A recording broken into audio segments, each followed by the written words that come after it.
It's Jennifer Evans with Empowering Wellness Counseling Solutions. Today and this week we're talking about financial wellness. We are following my workbook, Key Steps to Living a Happier and Healthier Life, and we are on Chapter 3, Section 1, Financial Wellness. So we have now gone through, we have developed our what our values are. We learned what mindfulness is. We developed our values and our vision and goals for success.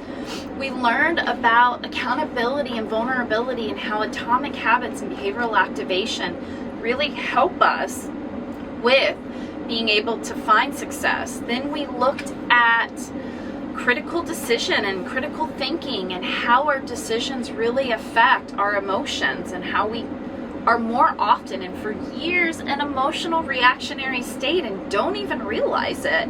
And then we looked at the goodness self. When we let go of this sense of perfectionism, we're really able to find who we are and connect with our values, and we get into radical acceptance.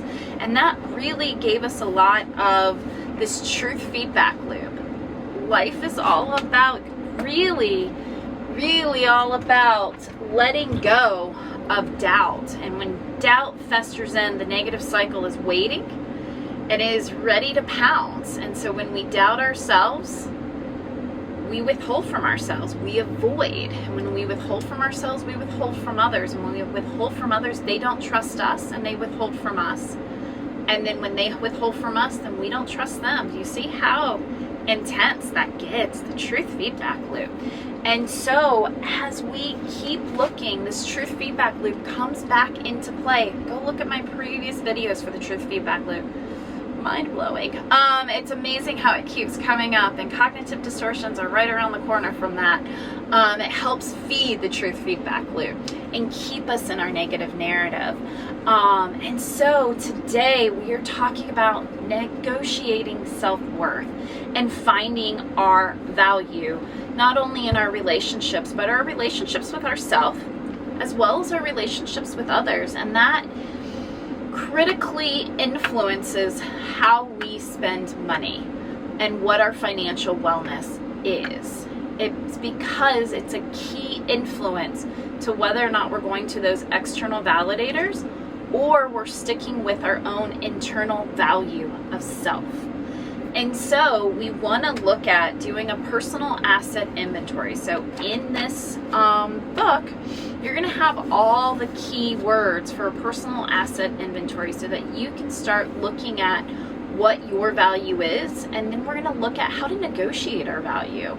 How do we set boundaries so that our value is seen and we implicitly understand and connect with our value, and we explicitly share what our value is. And so that comes in a lot of ways. When I was 16, probably still one of my favorite gifts was not a new car. It was a book my mom gave me saying, labeled, or titled, I should say, Smart Women Finish Rich. And a part of that was this ladder of values and priorities. And depending on what your values were, you were to spend within your values. So if you were somebody who, for me personally, I love owning houses and real estate. I don't know, I have a weird obsession with it. We own 4 houses. I love them. I love them all. I always think, is now the time to invest and to, sell one of the houses and invest in paying off the mortgage that is still standing on the one house that we just recently purchased. And the reality is I have value for all of them. Every single one of them has its purpose, and each of those purposes are still relevant in my here and now. And I can afford that mortgage, so it's gonna be okay. But that is my anxiety. I am a saver. I love having no debt. So having a mortgage, especially a larger mortgage than I'm used to, it's anxiety producing. It's something I have to be mindful and intentional with constantly, or else I will let my fear that I have nothing come in, and that's not real. That is trauma. That is trauma. So I have to continue to ground within that, and that's fine. It's awareness, it's acceptance, it's action, right? So when we go through my model of treatment with people, we have awareness, like, oh, that's a trigger. It's an emotional trigger. Go back to yesterday's video. We talk all about emotional triggers. we find acceptance. Oh, that's what my brain is going to do. That is something that you have grown up with. Those are implicit narratives that have been given to you since you were a child. Of course you're going to worry about that. I was raised by people who grew up in the Depression. You're going to worry about those things. But know where they come from and set an emotional boundary with it. That's your action, right? Setting boundaries is how you come back and explicitly and implicitly give your value back. So for me, owning houses, going back to the original point, me owning houses is a priority of mine. So if I like home, I like my garden, I like spending money on my home, I like spending money on my garden, I like spending money on serving others and entertaining in my home, then going out to the club, going out, to restaurants, those are not high priority items for me. So if I look at my spending patterns and I see that I'm spending more away from my home than I am in it, then I have to start asking myself questions as to what am I doing? Why am I doing this? Because if I go back to my priorities, these are not where my priority is. And so I need to shift my priorities. I need to be more intentful when these asks come up so that I can set physical, emotional, intellectual boundaries around my spending and say, instead of us going out all the time, why don't you come over? Like, I have a beautiful home, come visit. I'd love for you to see and experience what I've curated. These are the things that matter to me. And so that's what we're doing when we're looking at negotiating our values. We're trying to find what our value is. We're trying to live within our values. We're trying to be aware. And then we're trying to set action plans that align our saving and our spending with our values. So go in, there's a lot of videos on cognitive distortions, defining your own values and success, your own values and financial values, which we did 2 days ago.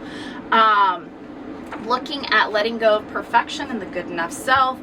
A lot of ways where we can start being actively current with ourselves and our own meaning so that we can find implicit and explicit value for ourselves.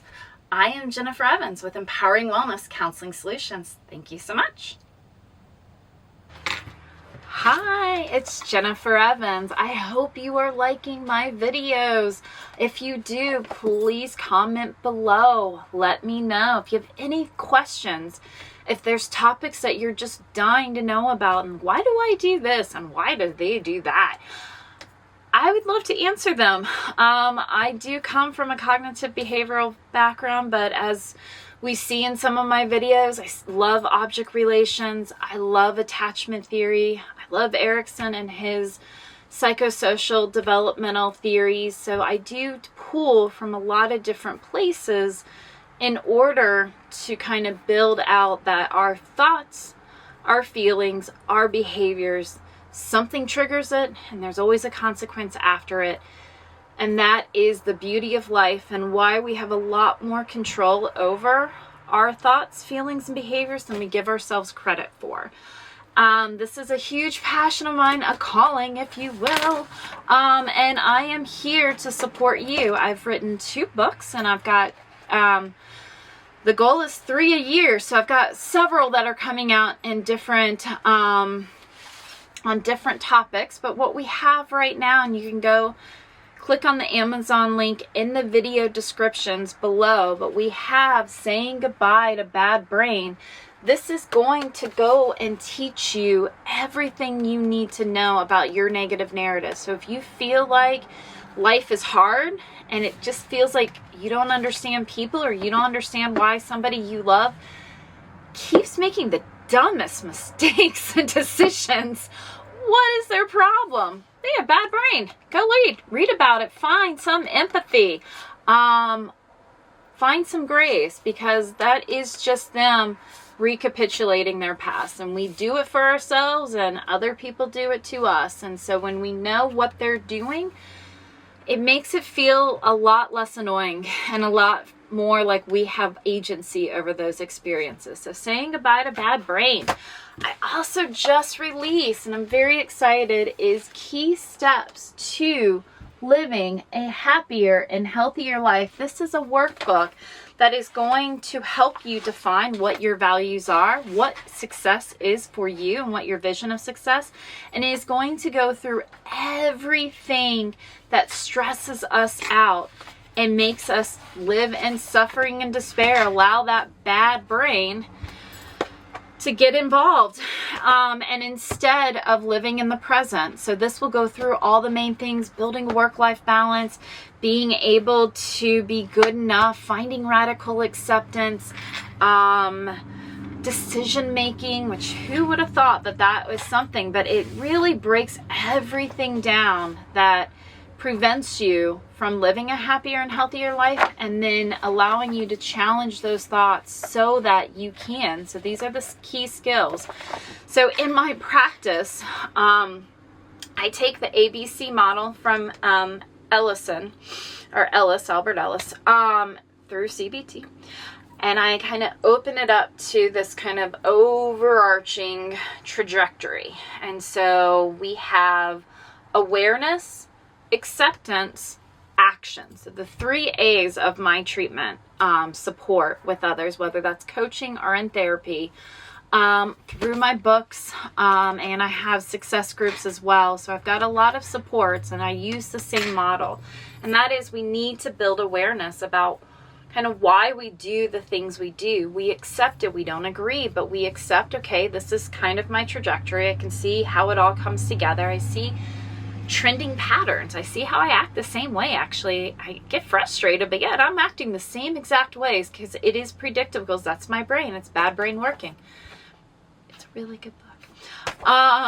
And so then we have action. And so I teach you lots and lots of ways to understand what the brain is doing and how to counter, how to challenge, counter, and do opposite actions.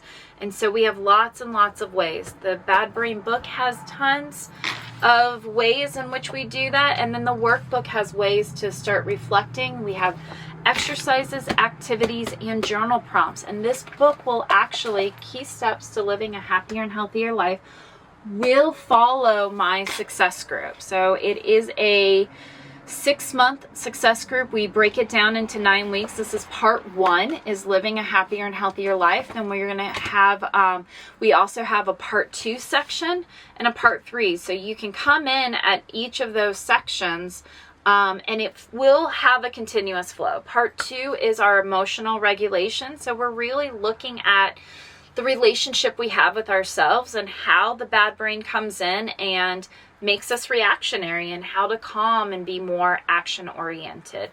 Part 3 is interpersonal skills. How do you relate with others? How do you make yourself available?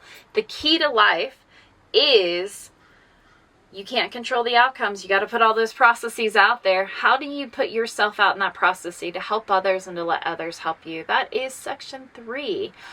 We do have a subscription program, so accountability is everything, and it is in my first part of this workbook. So you can sign up, go to my website, counselingwellnesssolutions.com. It is in the description, and check out all of these great programs that I have set up to help everybody live a happier and healthier life, no matter where your state of change. Thank you so much. Please like and share my videos. I would appreciate it. Thank you.